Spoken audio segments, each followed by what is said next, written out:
asalaamaaleykum wa rahmatullah yéen ñiy siiw seen chaîne sama xalaat ñu ngi leen di nuyu di leen ziar bu baax di leen fàttali yéen a ngi seen programme plante de la semaine.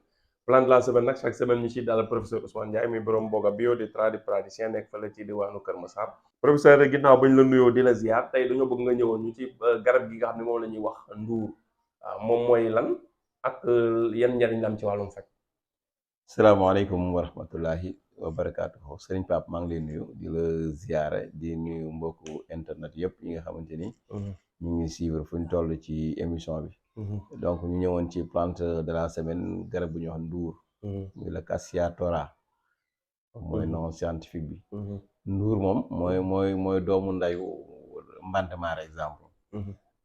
defe naa boo demee ci xam nga mbante boo demee ci dëkk àll yi du ci bëri ci côté même Dakar gii sax ci wetu kër yi lay sax.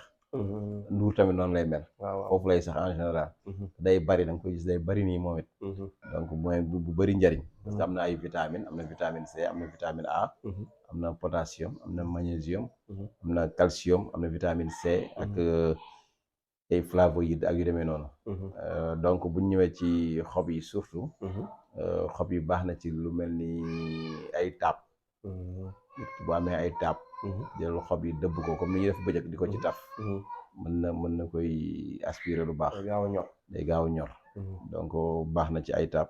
baax na aussi ci les maladies dermatose maanaam lépp loo xam ne ci wàllu yaram la. ci wàllu ay feebaru der. moom baax na ci tamit. surtout xobam yooyu. bu fekkente ni nag moom li bala ñuy jàll dafa xaw a toxique tamit. donc ñu leeral ko. dafa am doole. donc nduur boobu sax séeréer yi am nañu ko def mbuum di ko def cere ci seen cere yi. waaw di ko def cere yi mbuum di ko togg comme ni ñuy toggee mbuum sab-sab bi. mais en général ñi koy togg nag ñu bëri ñu ko xam. buñ ko baxalee ndox mu njëkk mi dañ koy tuur.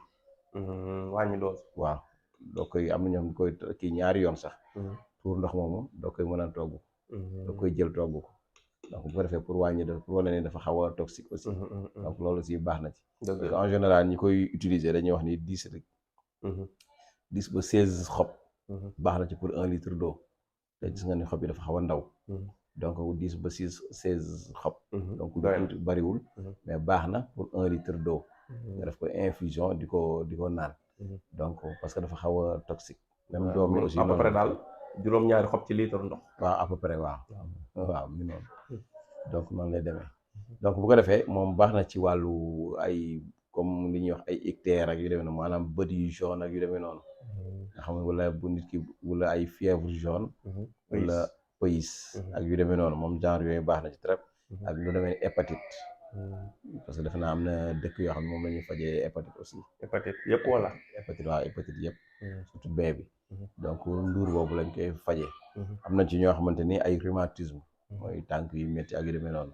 dañ ko ci fajee mooy xob yi quoi. bu dee wàllu góom aussi. comme ni ma waxee woon sànq ci taab yi. bu dee góom tamit. baax na ci maanaam boo ko defee comme ni ñuy def bëjëk rek. di ko ci taf noonu. xob bi dëbb ko. am nekk pat. xob bu tooy bi nag quoi. bu tooy nga dëbb ko ci waa di baax na ci. bu fekkee tamit ci wàllu foie trouble foie bu fekkee foie bi am na problème. luy demee noonu foie bi ak rein bi. mën na ko saafara. mi ñoo xam sax dem nañ ba ni bu fekkente ni xam nga hépatite. defoon nañ ci vidéo hépatite waxoon nañ ni am na phase bi muy toll. bu demee ba hépatite bi laal foie bi day nekk dootul nekk hépatite dootul tudd hépatite. mais cirrhose lay tudd. foofu moom bu fa egsee. maanaam li may faral di wax rek xaar yàlla moo fi des. donc tradipraticien bu koy song boobu moytuwul. ci am ndam. mais nag waxoon nañ ko ni. moom it waaw léegi nag ay bu eggee cirrhose. garab gi ñuy waxtaan tamit baax na ci daal maanaam.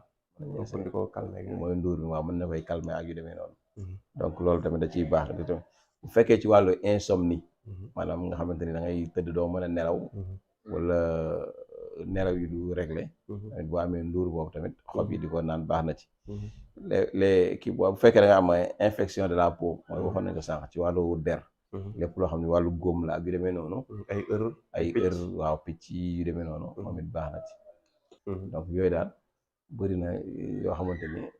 nduur da koy saafara. macha allah kon professeur ñu ngi lay remercier. di jox rendez-vous ba vidéo bii di ñëw incha allah.